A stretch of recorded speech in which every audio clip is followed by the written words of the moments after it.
Yes. Good evening, and welcome to the regularly scheduled meeting of the Granville Board of Education. Would you please rise and pledge allegiance? I pledge allegiance to the flag of the United States of America and to the republic for which it stands, one nation, under God, indivisible, with liberty and justice for all. Thank you. Go ahead and take the mic, please. Mr. Davis. Here. Mr. Brown. Here. Mr. Corner. Here. Mr. Baines. Mr. Cole. Here. Commendations, please. Great.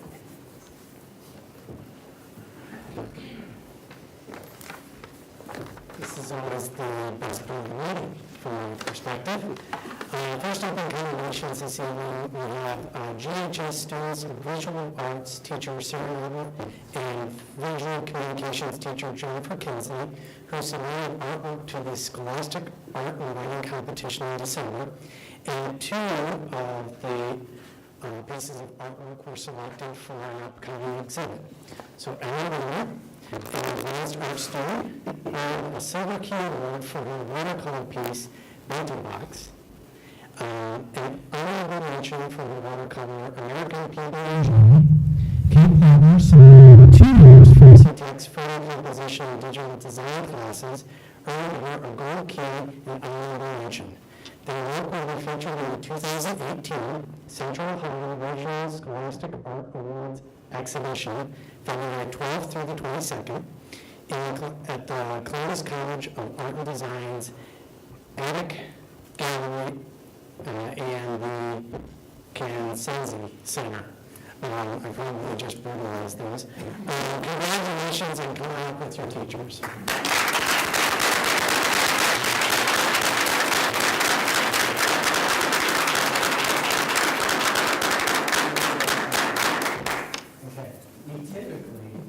Photos, but everybody's sick.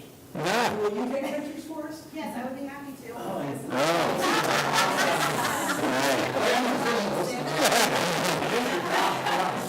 Here, well, come on over here. I did get a yearbook kid from the university.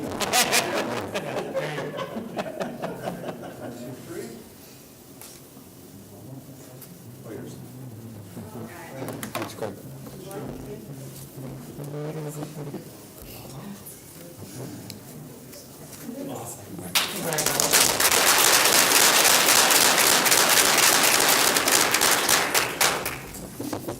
Next, the board would like to recognize the service and excellence of the Granville High School football coach, J.R. Lee. J.R. was named as head football coach after the 2017 season focused on his health. And just as his football teams have rolled up stats over the years, J.R. has also completed some impressive stats for his 2 years as an assistant coach and 9 years as head coach. His record was 67-27. He was Central District Coach of the Year in both 2009 and 2012. He was a lead coach of the year in 2009, 11, 12 for the Mid-State League, and 13 and 14 for the Lincoln County League. His teams qualified for the playoffs in 2009, 12, 14, and 17. During his Granville career, his players won all Central District honors 79 times, and 28 players won all Ohio honors. We are still lucky, because John will still be teaching a government class at GHS, but we are certainly going to miss him on the field next fall. And if there's one thing I can say about J.R. Lee is, to a person, what people say about him is he is all about developing young men. And I think that's absolutely critical. We need people like him in all of our young people's minds and in their hearts. So congratulations, JR. We typically give this to retirees, but you're special enough. So it's our Granville Blue Ace, which is a classical blue ace that from the works. They're unique, they're one of a kind, just like JR. So congratulations.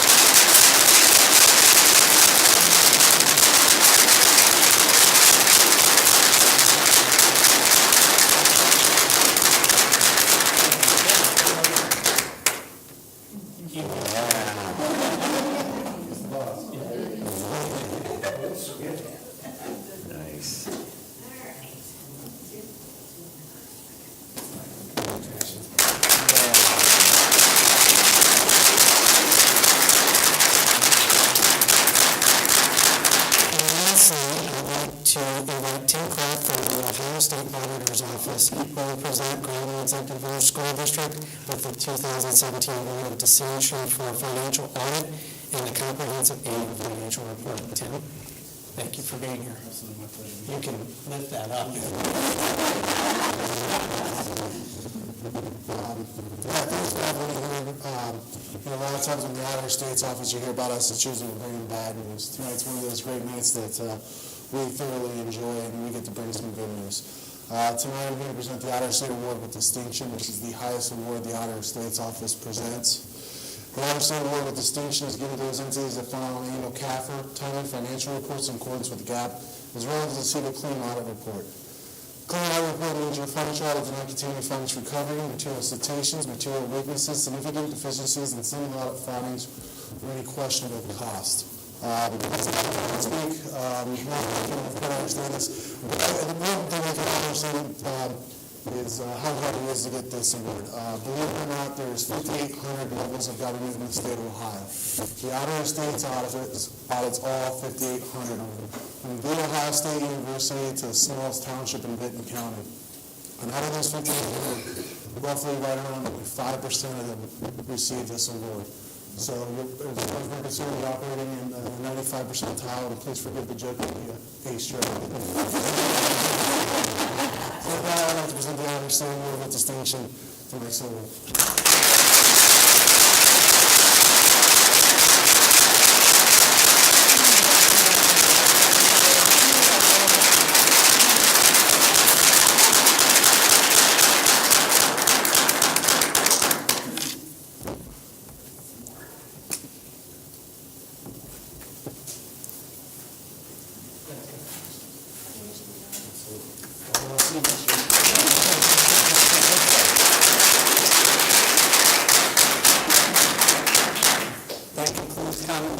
Usually we say if you came for commendations, you can leave at this time. You don't have to spend the night here.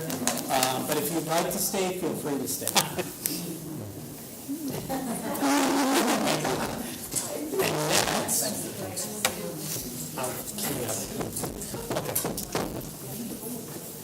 So I'd actually like to invite Ethan Shaw, who comes here regularly to give a student report. But his student report is going to be a little different this time because he's actually talking about his Take Action project. So I am going to get it ready and this. Does that do it for me? Sweet. Check it. Sure. It's live.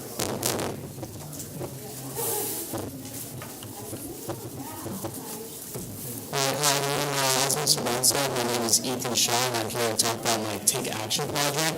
So I'm not sure if you guys have gotten any AP Enviro students in here before, but what Take Action is it's essentially every year AP Enviro students are tasked with coming up with some project that promotes anything related to the environment, whether it be operations in the land lab or in the GHS garden.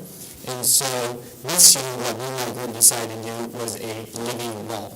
So what is a living wall? So I'll kind of go into a bit of the background of how I got this idea. So last summer when I was looking at colleges, we were down in D.C. and I was looking at George Washington. And on the tour, they took us into their physics building where they had this giant wall of what literally looked to be just like a garden. So just plants everywhere scaling on this massive building. And I thought that was really cool. And they said, it's the favorite building for kids and students to come study in, and it's pretty much the favorite building on campus, period. And it was really cool to go from that DC environment into the physics building where they just had this huge wall of plants. And so what a living wall essentially is it's a vertical garden indoors. And so why install a wall? Well, besides being aesthetically pleasing, the wall also helps to improve air quality as plants act as a natural filter for various toxins in the air. And there's actually been a lot of studies that have been done about how indoor plants reduce stress levels. And around 85% of humans' time is spent indoors. And so the inside almost acts as like a subconscious barrier on the human psyche. And so the plants inside almost act as a subconscious reprieve to the human psyche. And so when we initially started this project, we really had the air quality control and stuff like that acts as a natural air conditioner. But we were kind of surprised to find that it actually does help reduce stress levels, and there's been dozens of studies conducted on that. And also, a lot of the Take Action projects that have been done have been out in the land lab or out in the garden, and they're not really seen or appreciated by a lot of students in GHS. And so what this living lab would do is it would actually promote Take Action awareness and get kids interested and more involved with environmental science at GHS. So getting into the actual design of the living lab we picked out, the frame is a self-watering frame. It's kind of like a pocket. So essentially you fill up the reservoir in the back, and you have to fill it up about every 2 weeks, and then you naturally water into it. And for installation, for every single pouch you have, it's a simple one-screw frame holder that you then put into the wall, and then the actual plant holder just goes right onto that frame, almost like the easy click picture hanger things. And so for our plants we chose, we want to make sure that we choose plants that require very low maintenance with sunlight and low water. So we have philodendrons, peace lilies, and devil's ivy, and all these plants are hypoallergenic. And for some reason, NASA did a study on these plants related to clean air. I don't know why NASA did that, but it's out there. And all these plants pass that test, and they're all perennials. So that means they do not have to be replaced annually, and they will bloom every year on their own. And so, you guys got a good audit report, so be ready to learn this. Because we've actually already secured our funding. Our teacher, Mrs. Moon, has already offered to give us some of her PBL funding for it. And we're also partnering with the senior class officers to include this as part of the class gift. Talking with the senior class president, he wants to give a rent to charity this year. So we are going for a more low-cost option. And so the frames are going to cost around $300, and we've estimated the plants to be around $100 to $150 for about a total of $450, and that will all be covered. We've already secured the funding. And so another thing we looked at was the future maintenance, how this project's going to go into the future. So in the summer, there's the summer gardening program that Mr. Redding puts in. And since these plant holders are self-watering, those gardening students will just be able to fill them up once every 2 weeks. They're going to be at the school. And then if that's not an option, there's always the option to replant in the fall. And then students in AP Environmental Science next year can uptake this project and to maintain or even expand, as the frames we chose are coming back up floors, and they're single, so you can always expand. And location-wise, we were thinking of either putting this in the lunchroom, in the hallway by the study hall room, or in that band hallway. And I really like that, or the hallway leading to the band and orchestra rooms. And I really like that hallway because there's a lot of light, a lot of natural light, and that hallway is pretty sparse. So I think it can liven that up a lot. And both middle school and high school students go through that hallway, so more people will be able to appreciate the wall. And that concludes the, if you have any questions, feel free to ask. So, thank you for the presentation. What's your timing on this? How long from when you decide to actually implement before you think the wall is in place? So, materials-wise, we can order it to Home Depot in 7 days, free shipping. Plants, again, we just go over to Home Depot.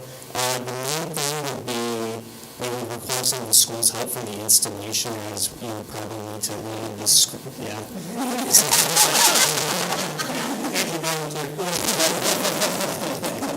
The screws for screwing the wall, but besides that, I mean, we could get all the materials pretty quickly.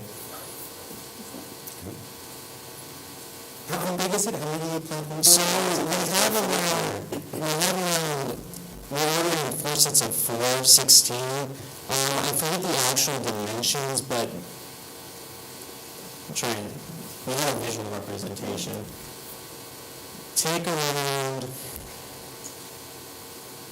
maybe, not too late, actually wait, oh, I do have it.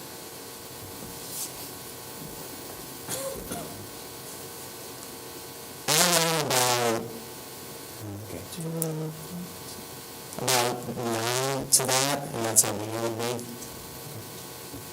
And so size is, we're pretty flexible in size, but we thought if we're putting in a area where there's more wall space, we can make it bigger versus less wall space, we can make it smaller, just depending on where we put it.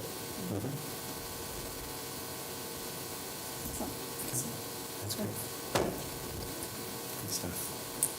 So, Ethan, talk to me a little bit about the actual Take Action project process.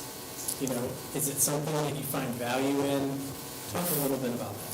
Yeah, I think I find value in it if people actually follow, and this is more of like an individual thing, if people actually follow through, because it's very easy for kids to just kind of put off stuff, say, oh, you know, we didn't get the bureaucratic approval, we didn't go through the motions, or we got denied.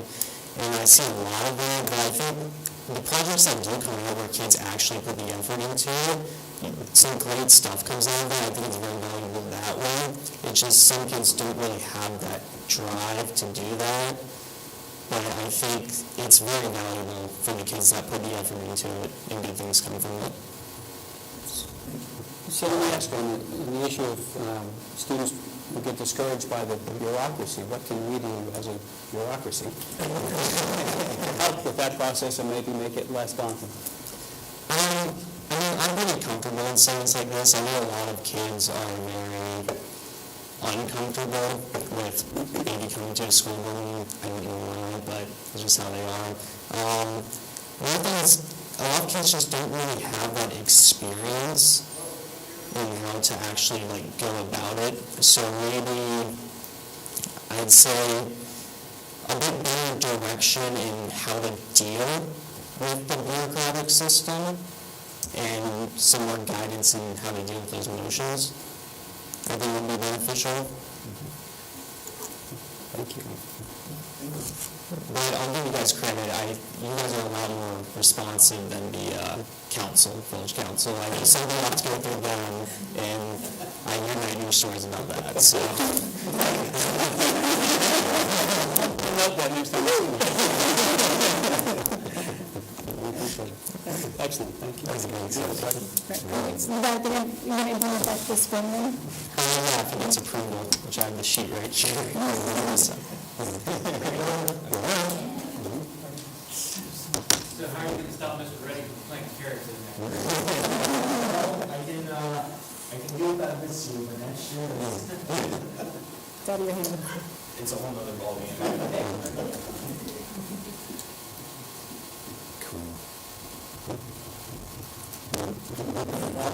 You have several other approvals necessary, but the superintendent has signed. it's going to come naturally. I was going to say that when the superintendent signs off. This whole bureaucracy figured out.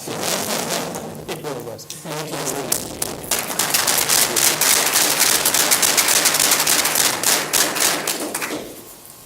Okay, talk a little about transition. Tap a little.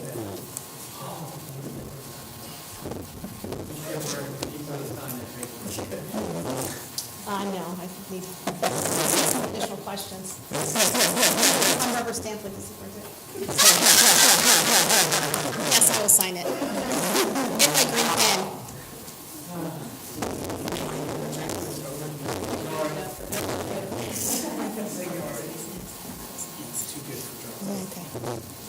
Okay, next we have a presentation from a couple of representatives that are implementing the new drug program, Too Good for Drugs.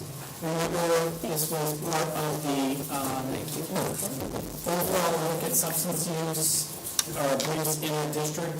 I would like to say that the two presenters are here with their entire team is sitting in front of them, here for support. So we have all buildings represented. So Susie and Carl are going to do the presentation for you. Yeah. We implemented this first thing this year, so this is new and everything. So, thank you very much for coming, and the floor is yours. I don't know if everybody can hear us well enough. I'm Susina and Carly Worrell. And as Mr. Brown said, we're just here to present how things are going so far this year with the 2 Good Drugs curriculum. It was adopted K-12, so we're seeing this in every building in Granville. We'll go through who's teaching it within each building in case there's questions on that. And because it's the first year, we don't have all the answers as far as how it's going to look moving forward. What we do know is how it's gone so far, and to talk to you about what we see moving forward that may be helpful to add or supplement along with what we are already doing. We're kind of at different places really at the building. So at the high school level, I've already gone through this I've gone through my entire curriculum this first semester, so I'm getting ready to go through that again for the second time to finish up this school year. Other people haven't gone through the other grade levels yet, so they're just the way they're able to get into the buildings and things. So we kind of feel like this presentation might be a little out front of where we would have all the information, but we talked as a committee and got together and kind of came up with some basic overviews of how do we think it's going? What are some strengths that we see now with what we have been able to do so far? And then what are some things that we want to improve on or change or modify a little bit or just add a little bit maybe as we go forward, which I think is with any curriculum, we're gonna change it just a little. The basics of the curriculum as we talked across all the buildings and what is in the curriculum for each grade level is common. There's common language. The themes are the same throughout. Obviously, it builds upon itself. You can see the curriculum basics that are listed up there we see in each building level. There's also the parent and community component, which I know is the biggest selling point in this curriculum in comparison to others. And we can hit a little bit on how that is working across each building because it does look different at different grade levels. But we are working on improving the parent and community component in the future, and we can talk about that a little bit more going forward. But the slides going forward are just going to talk about how it's being implemented in each building specifically, the strengths that we see of the program thus far, and again, where we kind of see it in the future. So Jeff kind of alluded to this. This is our first year of implementation, so we're again going through. I've gone through the entire curriculum for the high school level, but other people are at different spots for the different buildings. Another example of how that's going, like in the middle school, the kids have PE and health, and they only have it for a semester, typically once in 7th grade and once in 8th grade. So we have our curriculum that we pass out as a sample as 7th grade in the high school.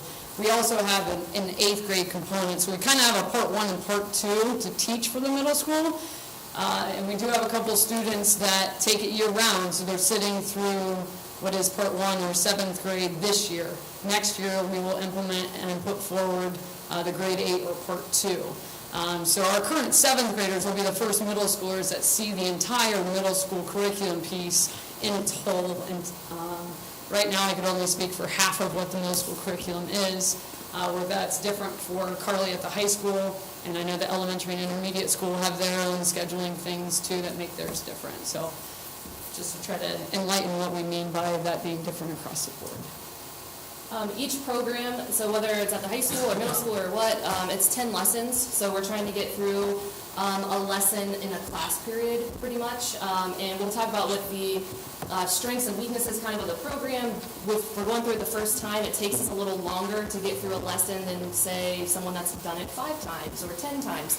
So those are things that we might catch on quicker and be able to adapt and things. But typically it's 25 to 50 minutes. And I know at the high school level, it's 50 minutes every single time that I go through it, whether we have more discussion or not. So we're still kind of feeling that out. But it's 10 lessons per grade level is what we're working through, and then you can see who school counselors and nurses are kind of combining at the younger grade levels, and then we have more of a captive audience in the health and PE classrooms as they get older. Okay, so strengths. There was a lot of strengths. So when we met together, there was a lot of positives that we liked about the curriculum. It seemed that the activities at each grade level were engaging, and the kids were, that wasn't like pull out your textbook and write down, it was nice activities. There was hands-on things. At the high school level, we're doing role plays, and we're doing board games, and we're doing card games, and I'll be honest, at the beginning I was like, are these kids going to think this is like corny, that we're going to sit down and do like a board game together, or we're going to sit down and do some card games? But they actually were very relevant and very easy to understand, and they were games that they have played before. So I'm sure you've probably heard of Apples to Apples before that game. So we played a game like that at the high school level with like decision making and things like that, finding empathy for friends. So it was a game like that, or the game Spoons, where you have to try and get the common cards and you grab the spoons. So it was kind of like that. They're games that they have known before in the real world, and we were kind of pulling it out into the classroom. So a lot of the stuff that we've done at the high school level, and I know talking to the younger grades, is that they were more relevant, they were pretty hands-on. I know there was singing going on at the elementary level. Middle school had a lot of skits and role plays, and when they get to say it because it's on a card and not because of their own example, they kind of get into that, and then it opens up a really good discussion afterwards as far as what they just acted out. So I think as far as across the grade levels, what activities they have in the curriculum are spot on with what the kids need, which is helpful.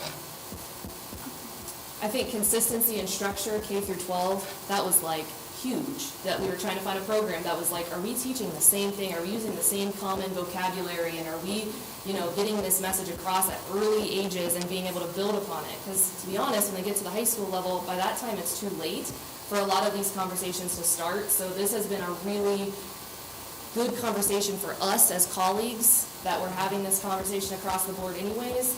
And it just feels like consistency is key with this. So hopefully at the younger age, they're getting that vocabulary, and then we're just building on it by the time they get to us.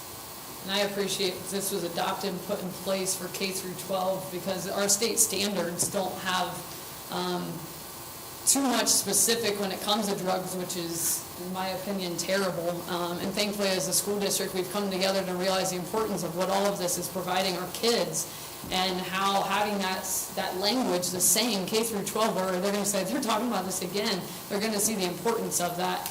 And I think it just, even though we're all making it our own and putting our own spin on it in the ways that we can, the kids are going to see the commonality between it, and I think there can't be enough said for that.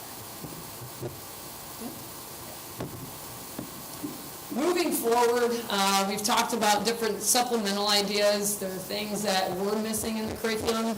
We weren't sure how much it might feel was missing until we were actually teaching it and what the kids were asking questions about. I believe the younger grades have seen the most questions from the kids is, well, what about e-cigarettes, and what about the brain chemistry that we talked about, and isn't this part of the brain? So trying to figure out how to take, and this goes with that last bullet too, of adjusting this to the needs of Granville students. And only that's going to come with time as we see what's missing and where are they needing more or reaching out for further information, and not just teaching what is here and leaving that as is, but rather trying to figure out how to continually add to it and update it as we move forward. And I know the elementary school talked a lot about how the zones of regulation in the intermediate school is something they've used in the past that is in this curriculum. However, it didn't have quite as much on that as they were hoping. So they're looking at trying to add more of that in, even though it is present in the curriculum. And then the parent component, the home workout component, we've each kind of looked at that a little bit differently and how we've put that forward through a newsletter or actually sending homework home that has a parent signature needed at the bottom to have a discussion at home has been a little different, but trying to ensure that that's put into place and is an important piece of the curriculum and something we've talked about as a program whole, K through 12. And then the time component this year, I think, has probably been one of the biggest struggles for us in figuring out how much time these lessons actually are going to take, especially with the discussion that you don't want to cut short, what the kids are bringing up as you teach it. and trying to ensure that the intermediate school who have these schedules I don't even understand, have the time to get Amy and Tammy in those classes to get this information to the kids. And we have somebody that can give meds to the kids when Amy's not there. And, you know, we have the easy part when it comes to the schedules and when it's taught. It's the younger grades that, moving forward, we're trying to make sure we do have the right time set aside to make sure this is put into place correctly. So now we just would like to open it up for questions. Being a Granville adopted piece, I don't know that we're going to have every answer, but we've got a team here that can help. Would you mind introducing the team? Oh, yeah, sorry. We have their names on the, did we not have them? Yeah, right here. Oh, there it is, yeah. Elementary school, we got Isabel. They're the shy ones, they don't want to come talk to you. And this is the nurse, school counselor combo, which is the same at the intermediate school. We've got Tammy and Amy. Yeah. And we introduced ourselves. Thank you. I think it's very powerful that you're all here. Thank you very much for coming and putting all that you have into this, right? It was a great process to select this, and it was kind of interesting to see the alternatives that we have, so it's really good to get some feedback, and especially encourage it. It inspires conversation, right? Because I think that's kind of the whole purpose, is how we get those conversations happening and getting the role play to happen in a safe setting in the classroom, so that when they come across things later in life, they can do it. And how we adapt it a little better and get, parent community involvement and get these conversations at home, I think is going to be an important piece that we continue to work on, right? Because it's those inspiring those conversations that are going to help kids make the right decisions for them. So thanks for helping us noodle through how we're going to make that happen, and we'll continue to evolve this, but it sounds like it's off to a great start. At the high school, it's in the health class. So for those students who have taken health maybe a year or 2 years ago, are we getting this information to them in any way, or? Right now, I don't think so. Okay. So I wish I had a better answer for that. But right now, we went through like a training at the beginning when we first implemented this program. We had someone come out from Too Good for Drugs, and they kind of did a training walkthrough with us about like the fidelity of the program and all of that stuff. I was the only person at the high school. Ann didn't do that, right? Okay. So we could look at that maybe, like spreading a little wider on who could implement that. It's just good information, and obviously it's striking a chord with students. That To clarify, are you meaning the current juniors and seniors? Are we going to get them this information? We're sophomores, because if you take freshman, That's if you take it health like the summer after your freshman year, perhaps, then you might. We're going to start to catch everybody, so it's really only the. We've talked about that, and it's hard right now to think about the program as a whole, because really the program starts in kindergarten. Yeah. So it's like, when are we really going to see the benefit of this? Yeah. It's going to be years from now. Right. And we've talked about too, like, okay, this is the first year, so when I'm like, Too Good for Drugs, the kids are like, okay, like, what's that? Like, am I going to get to the high school and I'm going to say, okay, Too Good for Drugs? They're like, oh, we've been talking about this since kindergarten. So it's going to be well received. It could be the opposite of that. Right. Yet. I thought one of the doing the K-12, one of the good things though was that it builds on itself, so it's not, I think that was part of the problem, what we didn't have before. We were doing things in each building, but they were not necessarily coordinated, so maybe the same message was just, eventually going in one ear and out the other, like just because they'd heard it. So I thought part of the program was that it builds on each other, so the messages are new each year, so even though it's Too Good for Drugs, it's still like new. That's Absolutely. Yeah, okay. Yeah. And it was kind of going to what we hit on in the curriculum. One of the biggest things, at least we talked about in our meeting, about how the kids have received it. A lot of the kids thought it was going to be, we sit down and we talk about drugs and the side effects and what it looks like and what people on these drugs look like.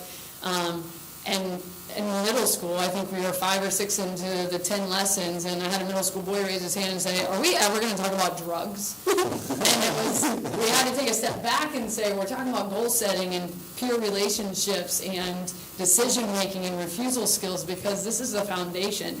And so seeing that they couldn't even connect that and having that conversation of how this curriculum is more the foundation of making sure you're going down the right avenue in life and you're we do hit on the drug stuff on the ends of each of these different grade levels, but helping them understand why are we talking about this when we are in a program called Too Good for Drugs.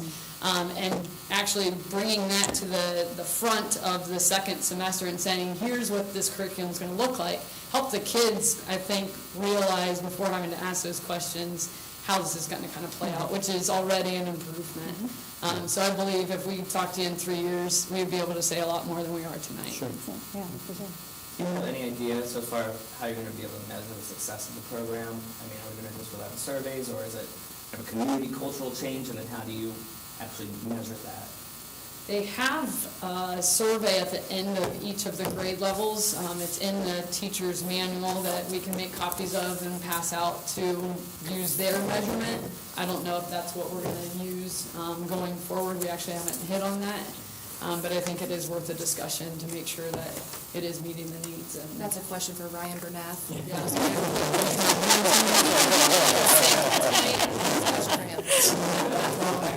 It's going to be twofold. One, the full enrollment assessment, but also, we have student exit surveys across, the district and the OES survey that we are now giving that look at some of the risky behaviors that students might engage in. So I think if we can see measurable differences at the aggregate level, then we'll be able to, we never solely attribute it to one thing, but as long as it improves, I don't really care what it's attributed to, as long as it's improving. The one thing I wanted to say is, one, thank you for engaging in this process and learning a new curriculum quickly, trying to get it implemented. And as a former curriculum director, you're hitting on exactly what I used to say all the time. Every curriculum is not perfect. And you have to make adjustments, and it's your professionalism and your professional expertise that will help make this a perfect program. This is just, limited initially, but it will get better every single year that you implement it. And consistency matters, and leadership matters, so thank you for leading this. No, I think, Mr. Brown said it right. The overall wellness of our students is very important to the board. We've hopefully shown that through a number of our actions, not least of which is this initiative to establish some consistency K through 12 that we think was probably needed. And you are the pioneers of this program. And so your input, your thoughts about it are hugely important too. So, I certainly think we'd like to have you come back periodically and update us. And hopefully we'll find ways to measure what we're doing, but also, we'd like to hear your thoughts on how we should measure. And meaningful ways that we can assess the program and how we might supplement it or support it in other ways. So thank you very much.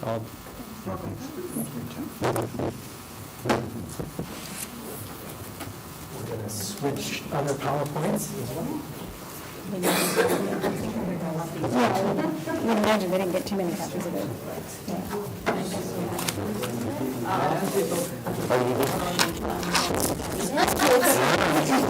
Thank you so much. You're very welcome.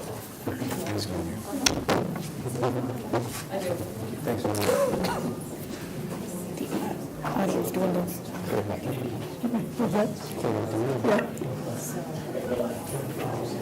It's so good. Thank you. It's engaged. Yeah. Yes. That's awesome. Yeah, it's nice to see, even in its infancy, that it's exciting. Starting with right foot, right? It's going to go for this.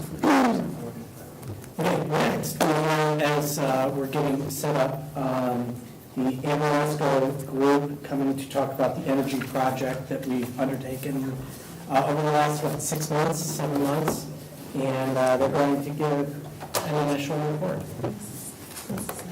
So, Tanya, would you like to? Yes, I'm sorry, I'm just trying to say those words. Yeah. Good evening. I am pleased to announce that we are near completion of the project, and it's been an exciting project. Where did Frank go? Did he leave? Inside. Hanging up plants. Okay. He's hanging up plants. Yeah, he's got to get started on that now.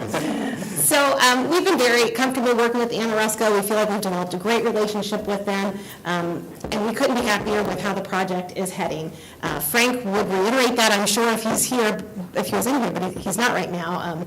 And so Frank has done a great job too facilitating this project. So Amoresco is going to give an overview of the project, and we're also going to talk about the cost savings, and then give you a quick look at the dashboard, which we'll be able to see and monitor our savings throughout the years to come. So we have Tyler Bagdasarian and Stephen Rogers from Amoresco who will present.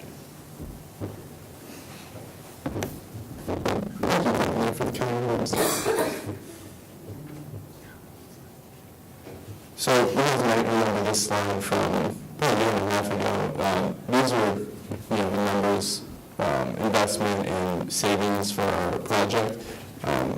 Pretty much all of these things are done, the LED, retrofit, building automation, building dynamics. I'm going to go into more detail on the next slides, but just to give you an overview of what the anticipated savings are and what the cost of the project was, and we have no reason to believe that we should not hit, or if not exceed, these savings numbers. So first was the LED retrofit district-wide, and this is now complete. It was the first component of the project to be complete. So over here we have the high school gymnasium, and this is a high school classroom. You can see, it's hard to tell from the photo, but if you haven't already, I would suggest you go walk through some of these spaces, and that's what I did, and took some photos, and you can definitely, compared to conventional lighting, you can definitely tell it's an improvement, increased light quality. Obviously, they're using less energy, and you're going to have less maintenance costs over time. Additionally, strategically, we did install occupancy sensors in key areas. One of the great things that we were able to accomplish, because we did factor in utility rebates into the cost of the project, we actually got more rebates back in the utility than we originally anticipated. That doesn't always happen, but in this case we were lucky because you calculate the rebates based on that year, and these programs change every single year as they put out new programs. So that money that we got back in addition was reinvested into the project, and we were able to install some more occupancy sensors that weren't originally included in the scope of the project. The second component, and the things that were the main drivers of these projects was the need for new boilers. First in the high school, and the old boiler was sensitive to water quality issues, so we installed the creek boiler, and this one has a stainless steel heat exchanger, so it is not sensitive to the water quality issues that we had before, so that should be a problem of the past. We also updated the piping to a variable distribution system. There's a sample of the piping going to Mr. Rogers here, helped design. So, in addition to this new boiler, we will be keeping one of the Bryant boilers as a backup for redundancy. So, for some reason this one were to go offline, which we hope that doesn't happen, there would be a redundant boiler to kick on in that case.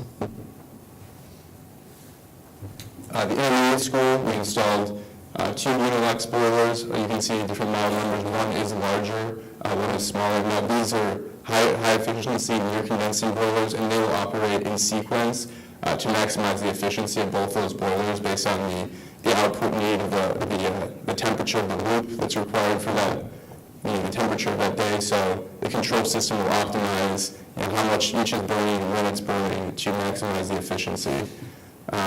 We also added variable speed pumping to the hot water distribution, so that speed on the pump is, instead of being constant and variable based on the need of the system. Feel free to stop me at any time if you have questions. I'm going to go over to Steve and talk about the BAS system and building dynamics.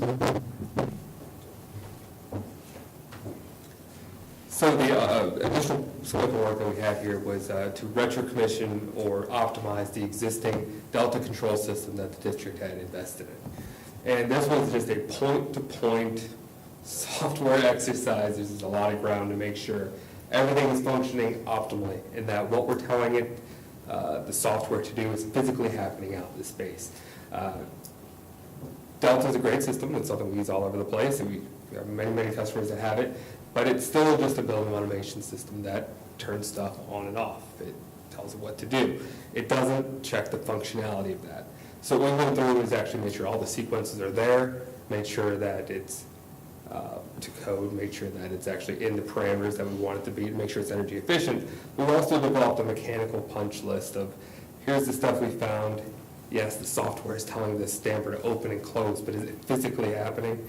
If we found that to be not the case, we generated we're calling it, let's say, deferred maintenance or deficiency list of, hey guys, get this in the budget to start moving forward. So it kind of gives Frank and his team just sort of a playlist of, here's the stuff out there that we need to address. So we definitely did the building optimization and our building dynamics suite. Is there any questions on the optimization stuff? It's really something you've already invested in. We just polished it and made it energy efficient and just kind of did some more training on it. That rolls into the building dynamics. Building dynamics is the Ameresco software suite that sits on top of the Delta system. And there's two tiers to it as we're showing it here. The first tier is we're actually taking in utility by building information, and we're going to track it and trend it. And it's kind of what you've been doing in the past by taking previous utility bills and comparing them to make sure there's no crazy outliers. We're trending down as we expect to see as we do more energy efficiency work, that the gas consumption mirrors our heating degree days, things like that. And we're going to continue to do that, but in a more instantaneous and graphical way that we're going to historically share. And it's going to make it an automated process. The tier 2 is another analytic software that is going to give you the tools with Delta to basically move forward and keep this campus as energy efficient as possible. And I believe in it because, well, when we came here, one of our biggest challenges was because we're doing a lot of stuff well with what you had in place. That was the challenge. You weren't crazy inefficient. You actually were doing some great stuff, and we could have praised you in that very early on. And that's what made some of this hard. With a better tool, with this tier 2, what it's actually going to do is scrape off the the Delta system. Look at mixed air, return air temperatures, the things that are turning on and off, but then do the analytics to make sure, does the output make sense of that too? And it's going to flag areas that are, let's just say, mixed air, return air is a great example. If I've got 100% outdoor air and I know what that is, and I've got no return air coming back, this mixed air temperature should be X, and if it's not X, something mechanically must be wrong, or my hot air is not matching what it should be, what's going on based on outdoor air temperature. And it's going to make these flagged reports to optimize your sequences, to kind of alert your maintenance staff if things are going to happen. And that's all going in the tier 2 suite of this. Now, the training for that is sadly still coming. It's going to be February 28th. We're going to sit down with the team and go through what that's going to look like specifically. But that's going to be a tool that grows with the staff for years and years to come. That's going to be easily make sure not only are we hitting the energy savings that we anticipated, but expand. It's just going to give you that real time. Metering capabilities. And here come just a couple screenshots of what that could look like, just internal dashboards. Obviously, all customizable, but how I want to look at it, if you want to drill down to just one building, see at the bottom right, that's one of the historical trending from this year to next. You can obviously normalize that, do all the traditional sort of fun things as well. It's kind of it, guys. It's sort of high level. Any other questions? How much kind of workload is it on an ongoing basis for maintenance people to kind of do monitoring the systems, optimization, and so forth? How many kind of person hours or equivalent effort should that be? And if we spend more time and be more efficient, what's your sense about the labor required? The Delta system, which is the building automation system, BAS, the acronym itself. If I slip into alphabet soup, please stop. That's it. Building automation system. That's your daily maintenance tool. When you have a comfort complaint, whether it's hot, cold, that's generally, Frank, correct me if I'm wrong, that's going to be the first place you're going to open up and look at. That's there for your everyday operation. It's just a tool of the trade. As far as the optimization part of it, that's all automated inside that building suite. So it's going to do a couple things for you. We can, and this is all customizable, we can make it a little more complex if it's used that way, or we keep it high level.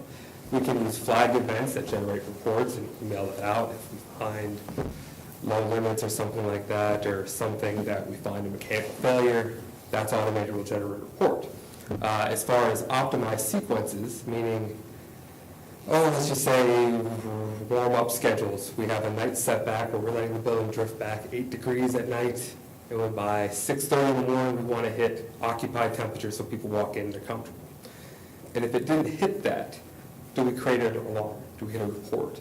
Do we generate a report when we realize we don't need 2 hours to recover that? It'll actually tell us we only need an hour and a half if it's only 55 degrees outside.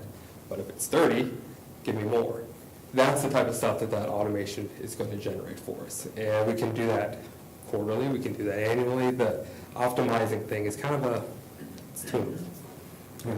Does that automatically feed back in, so it makes adjustments to the system based on that? No, it's not going to automatically change it. What it's going to do is generate those recommendations so we can actually sit down and look at it and say, yes, we approve that. We're just not going to give it autonomous, reschedule yourself and we'll deal with it.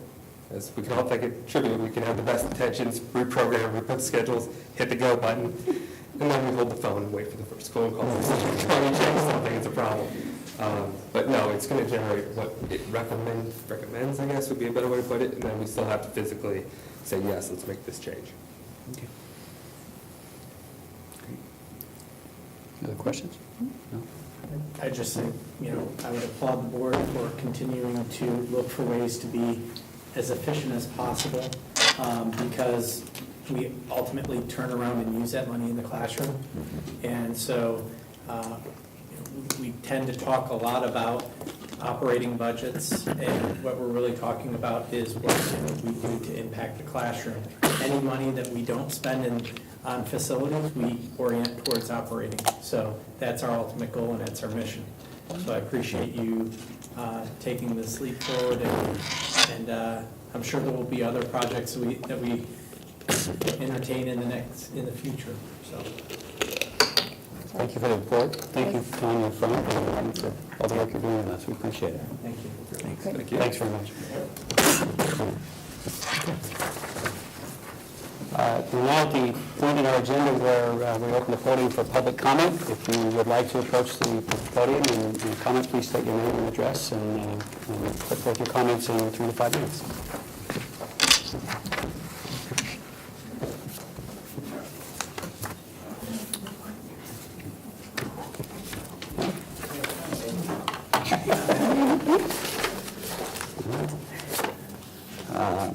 Moving on to board discussion. We don't have anything set for board discussion tonight. I don't know whether it's anything that's called for based on the absence of public comments, right? I suggest we move past it. We need the board reports. I don't really have one, but I guess what's coming down the road is we're working with CTEC to develop a new financial literacy course, and that we actually will be a whole business entrepreneurial pathway. It hasn't actually come to the CTEC board yet, but I think we probably will have that at our next meeting, which is in 2 weeks. So we're a little bit ahead of that, but that is, I think, coming down the road. So that's kind of will be a good improvement on what we currently do and provide opportunity for students who are interested in business and entrepreneurship. So coming down the road. And that'll dovetail nicely with the curriculum we're talking about. Yes, exactly. It's one of those things that as we have opportunities to retool or relook at programs that have always been in existence, we ask the question, okay, what can this become? And having CTEC as a partner makes some of the decision-making a little bit easier, and because they have expertise that is well rooted in the business environment, and through their business advisory committees, we get the benefit of that knowledge. Stephanie Priestnall, Ryan Bernath, Matt Durst have spent a lot of time talking about the possibilities. All of them are exciting, and I think will be of significant value to our students. One other quick CTEC update. I had the pleasure of being in a meeting today to talk about a new class that will go for next year by our CTEC instructor, Ryan Johnson. It's AP Computer Science. And there's a couple of different versions of that class, and we had a great meeting where we engaged a couple of innocent computer science faculty to come along and give us their perspective on the different options for curriculum and things like that. CTEC's a great partner in programming classes and the pathway they've already offered. This new AP computer science class, I think, is going to be significantly broader interest and engaging, and the new curriculum that we hope to follow is really a great one that is very much engaged in project-based learning, right? And more so than just coding, it really thinks about kind of that thought processes between how you put complex thoughts together and how you code them into algorithms, and a little bit of how you do the programming too. So I was glad to be in there and need to see the great collaboration that we have with CTEC in these new pathways. I think it's a really powerful way for us to get some new resources into the community. Yes, excellent. So it's great. Thank you. It's good. It's terrific. It's fresh. I hadn't even heard that. Thank you, Thomas. Yeah. I can speak briefly about economic sustainability. As we know, the board has, over the last several years, been, I think, a catalyst or a provocateur, depending on your perspective, in encouraging economic sustainability discussions within the broader Granville community, designed to, frankly, stabilize and perhaps broaden the tax base, certainly with our goal in mind of making sure that we ensure the long-term financial stability for school funding, but also for the broader community and the health of the broader community. That led to a joint effort between the village council, the township trustees, and the school board to have some economic sustainability discussions. Those went on for a number of meetings. Those have sort of hit a lull, but out of those, and they may restart. But out of those discussions came two working groups that the board has been invited to participate in. I've been present at those meetings. One was a study group that was initiated by the village council to address the challenges at South Cherry Valley with the closing of the exit ramp on the highway. The businesses south of the highway are struggling. That group met a number of times, was chaired by Dan Finkelman of the Village Council and Bill Wilkin, who's a chair of the Village Council's Planning Commission. Came up with a number of recommendations after taking public testimony and public comment. And really the one takeaway there is there's a hope that there will be an initiative really sponsored by the Village Council to envision what could be done with the properties down on South Cherry Valley that are struggling as a result of the ramp closure, and also what can be done with the vacant land down there. There have been a number of proposals, not a number of proposals, there have been some proposals that have been made for some development. Some have been well received, others not. And so I think there's an ongoing process there to try and find the right solution, the right fit for that area. Economic development, business development that would be acceptable, would be welcome in the community and not be burdensome to the community. Those are ongoing. I don't know where they'll end up. Following that, there's been a second larger task force that's been formed jointly by the township trustees and the village council to address the approaching widening of the bridge at South Main Street across the highway. And that would be quite a lengthy and perhaps, well, certainly potentially disruptive project that will probably take the better part of a year and a half, will result in partial and at some points maybe full closure of the bridge. And it impacts economic sustainability in a couple of ways. One, not only access and as you approach the main entryway into the village, so that it will impact the widening of South Main Street. It impacts the location, the decision to relocate the fire station on South Main Street. And frankly, it impacts the extension of sewer and water from the village down Weaver Road and River Road, which will support the existing businesses that are there and maybe future businesses. So that group has met 3 times now. There's another meeting this Thursday night. We're honestly still on the discussion about the bridge and what sort of traffic signals and signage will occur there. We've not yet begun to delve into providing sewer and water on River Road and River Road, but that will happen next. And I think that will potentially impact significant business development, frankly, in an area where the business development needs to happen. That Weaver Road corridor is the right spot for any future growth here. So I don't have anything concrete to report other than there's a process, it's ongoing, it's painfully slow to suit me, but it's ongoing. There's a whole lot of opportunity all along South Main there to optimize the traffic flow and things like that. Is there funding and interest for doing that? Because I've heard various concepts and discussions over the past many years, but not really seen anything concrete move forward. Is that integrated in this, in your sense, has the momentum to actually kick off something in time? Something will happen, yes. Is there funding? Well, within the village, they certainly have funds available. Whether the council decides to devote them there or elsewhere remains to be seen. It's, in my view, a certainty that once the fire station is relocated up to South Main Street, they will have to widen South Main Street to at least 3 lanes and have a center turn lane and ingress and egress from the fire station. That should also happen at the same time as the bridge is being widened. The bridge is going to be widened to 3 lanes to allow longer turn lanes onto each direction of the highway and hopefully alleviate some of the backup in traffic that occurs there. Then the question is what happens with turning off of Weaver Road, turning left off of Weaver Road to come into the village on South Main Street and turning right off of River Road to go across the bridge as you exit the River Road businesses. The decision about whether or not to put a traffic signal in there has not yet been made and won't be made for a number of months. ODOT has not made a recommendation. But that will affect all of that traffic up and down South Main Street, and it becomes more complex because the fire station will be there too. There'll be another traffic signal right very close to the other traffic signal, or how does that? It's in consideration. It's a very, in my layman's terms, it's a really lousy setup.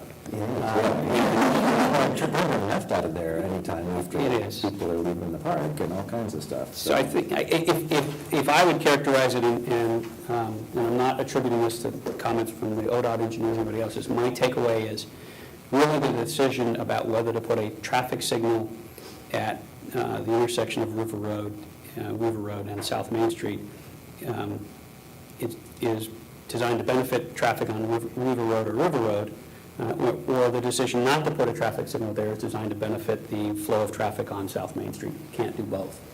One's going to be impacted, and so and there is no ideal solution, at least in what we've seen thus far.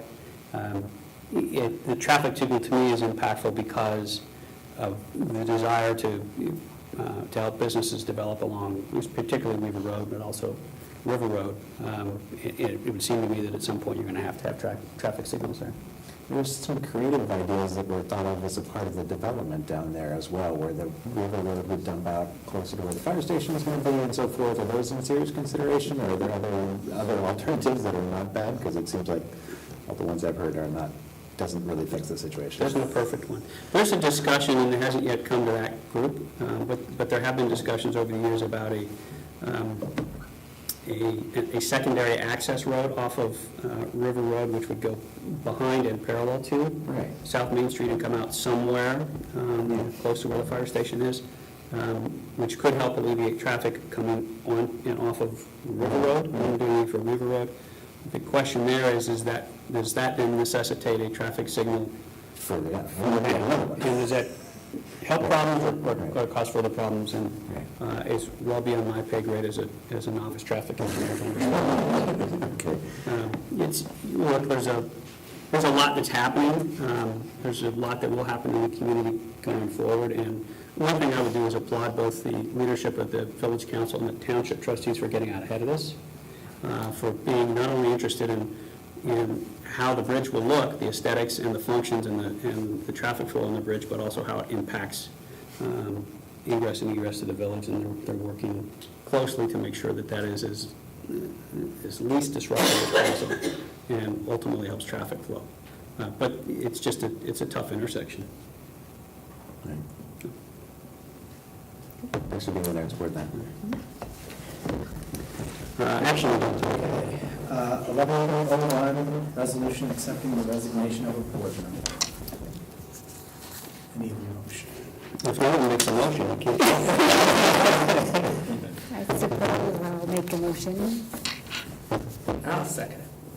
I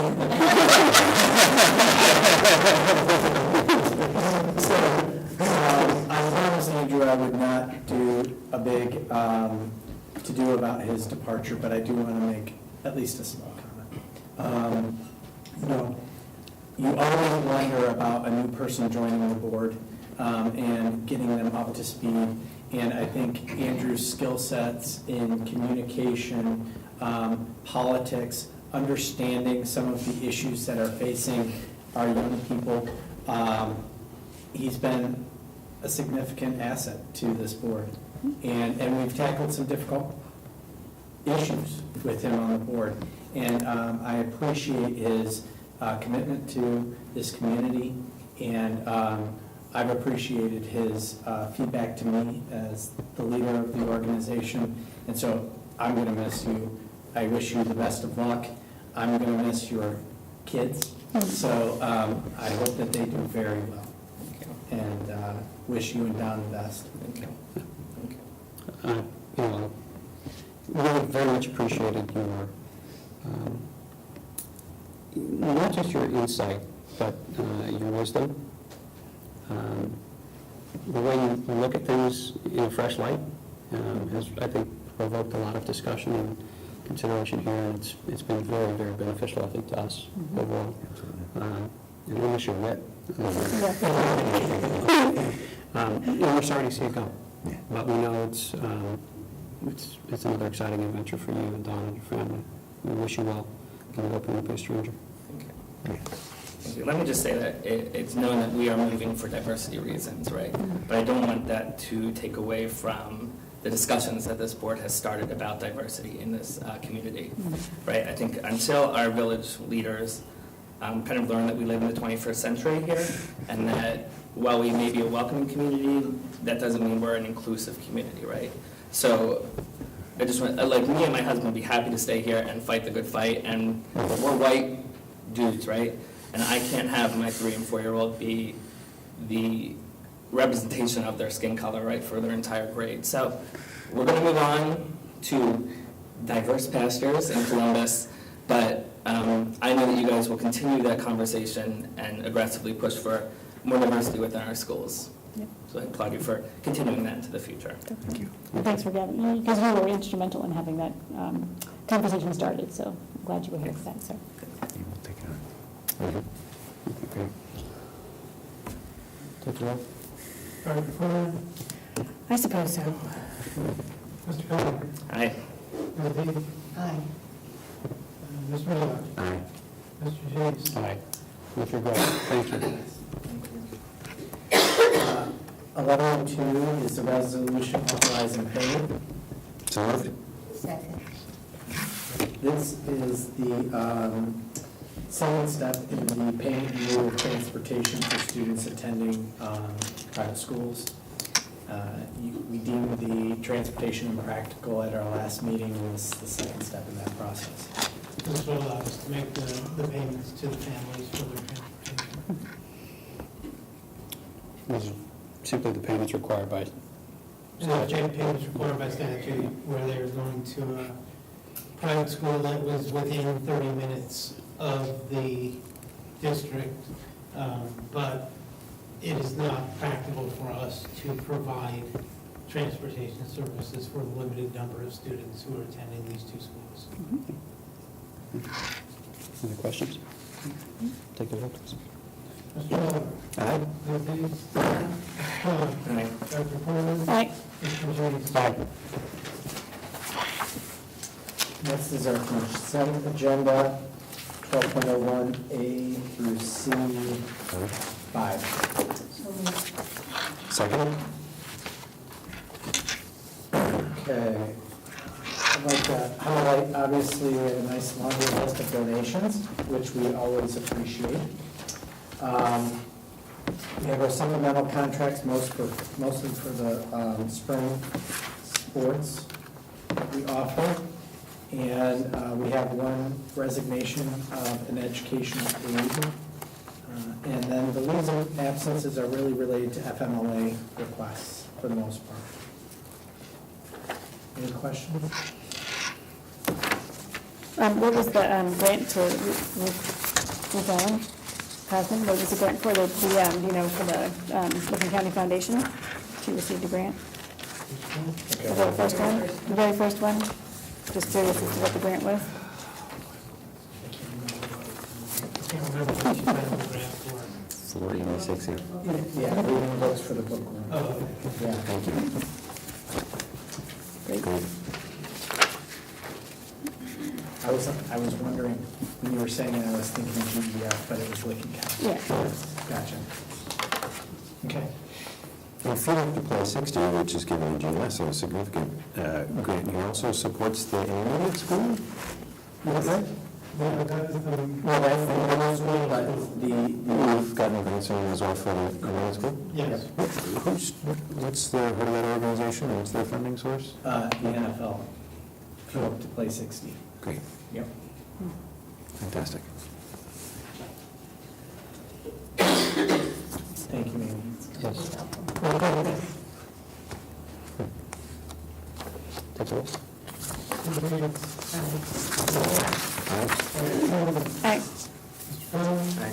Mr. Jones? Natural report. Financial report, Second? just a couple things that I want to highlight. Again, there's nothing too unusual going on.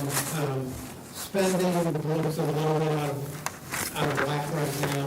That is because of the timing of the implementation of the new healthcare program.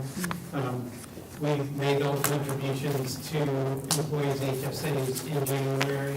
Obviously, we have not made those in prior years, and we were later than we were anticipating because more employees took the higher plan than we were anticipating. That will pay itself back, it just pays itself back over the next 12 months through lower premiums. So the spending is a little out of whack there. The other area where spending is a little higher than expected. Well, there's two. One is the reconciliation of our STRS payments with the state. We were underpaying last year, so we have a balance that we owe. At the same time, we have to make some back payments, but at the same time, we're implementing a new system, or I've implemented a new system in January for accounting for these payments, so this will not happen again, where we're paying based on actual payroll now instead of estimated payroll, so that any reconciliation that has to happen, there'll be money set aside. If we ended up underpaying through the foundation, we'll have already made the payments out of the operating budget. So this will not happen again. And then the third item, which actually gets us into the last thing I want to talk about, is we had our revised contract with the Licking County ESC.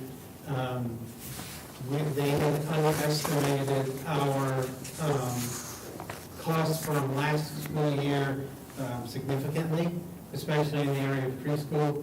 And so we have $143,000 worth of payments we are making back to them for last year's preschool costs. We're now we'll start being deducted from our foundation, I think, probably the next foundation payment. And it kind of gets us into the last payment of the board, with the top of the road down, and that is our preschool costs. Jeff and I have had several meetings now with the ESC.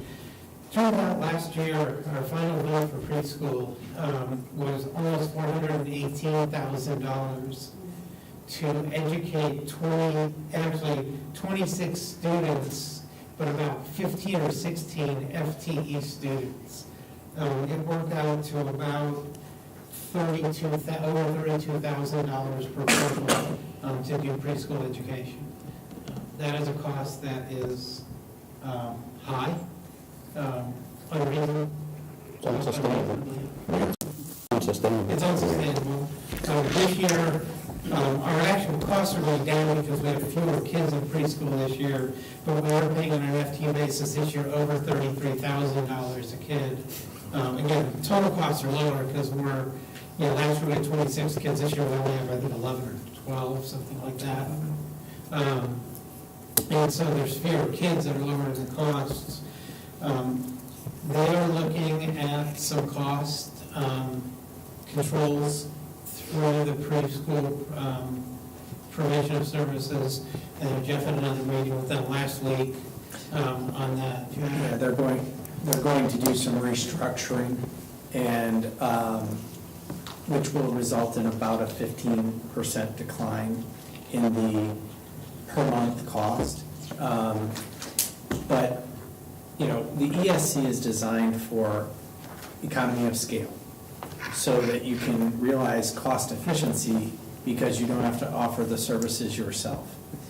What we're seeing, though, is that the cost of the entire program is, in my word, inflated. And so they need to do some reorganization and some reprioritizing within the ESC to get the cost down. That being said, preschool, special needs preschool is expensive. And we find that, you know, if you look at the categories that are articulated in school age funding, you know, category 6 is almost $27,000 per student. We don't see a fraction of that because of our state share index. And the same is true for preschool funding. So again, preschool funding is subject to our state share index. So whatever we're supposed to get from the state gets adjusted based on our wealth.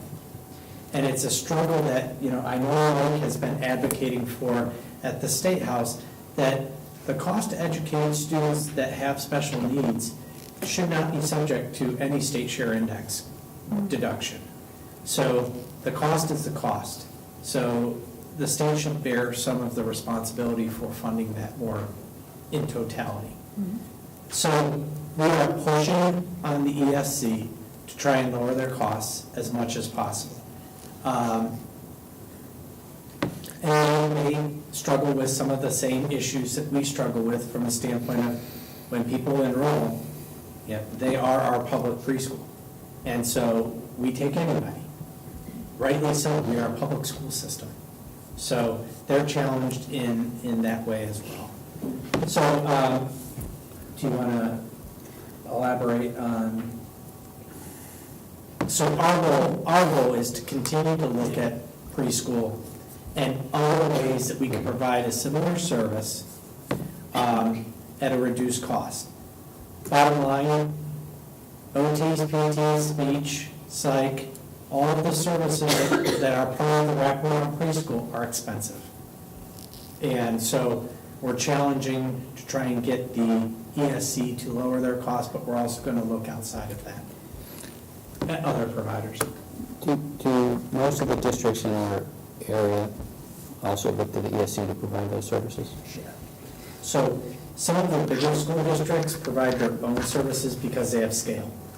But some of the smaller districts, us, Licking Valley, Heights, Johnstown, Northridge, Utica, all use flying colors. And I thought I said, yeah. Is it your sense that the costs are obviously high because of the nature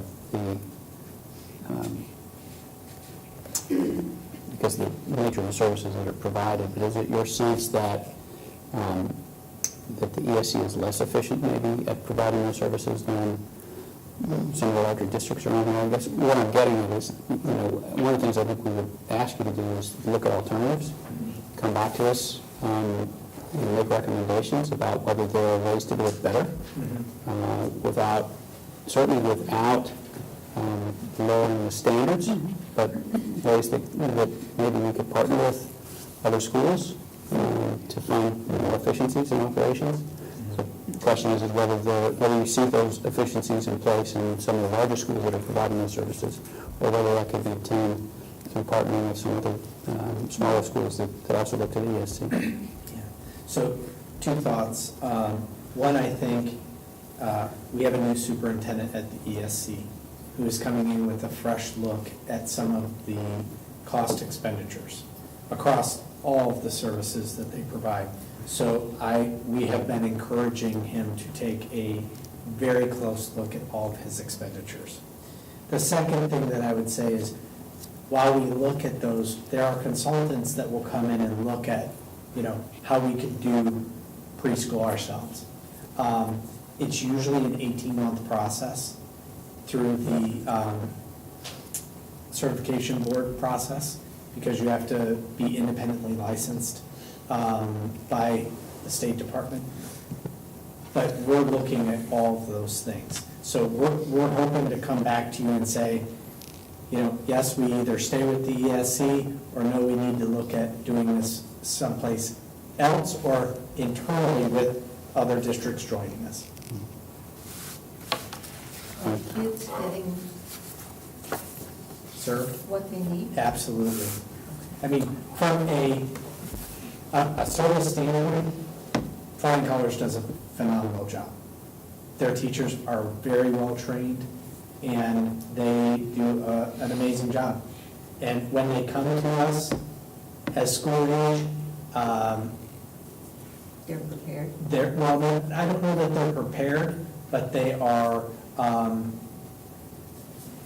ready to enter the school age environment. That's what I meant by prepared. Yeah, but I think, we had influxes of groups of 12 students coming into the kindergarten at one time. That's a high number, but I think they've done a very good job given the circumstances.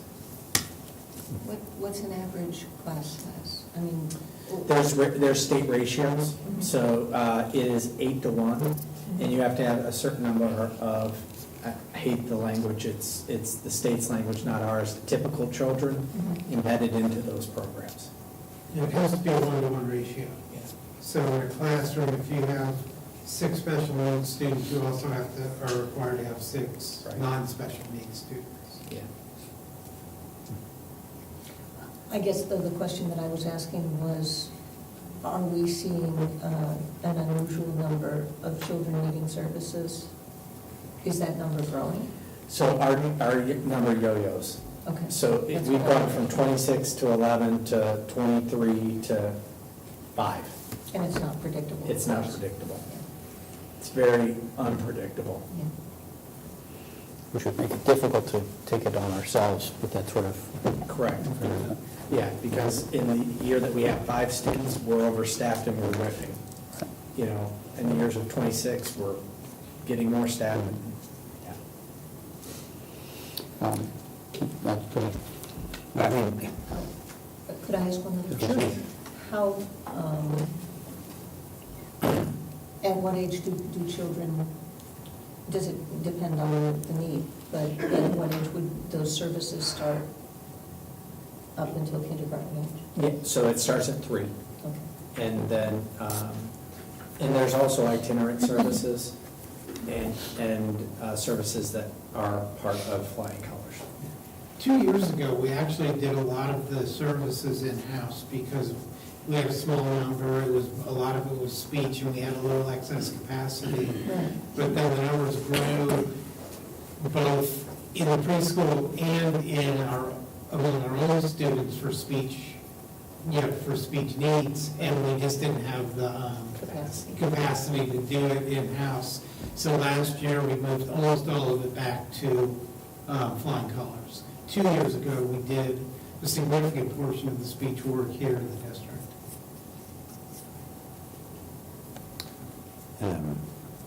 Preschool education is so important, right? And we're really fortunate in Granville that our kids come in prepared, right? But there are certainly lots of cases, right, where the family doesn't have that capacity, or maybe there are needs that are beyond that, and those are really important that we continue to serve those, so those kids can be functional members of our school districts and society and things. So this is a really high priority to make sure it's done right. It's a huge cost.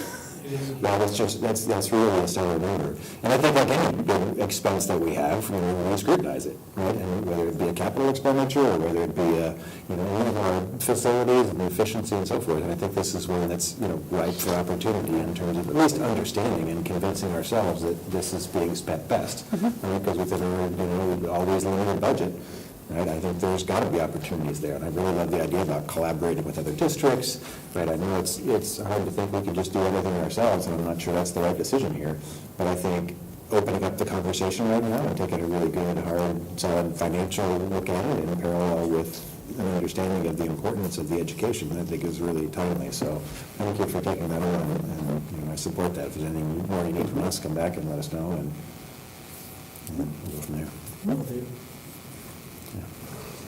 Any other questions as far as the financial report?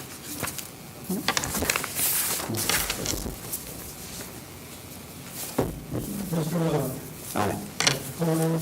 Aye. Mr. Cronin? Aye. Ms. Davis? Mr. James? Aye.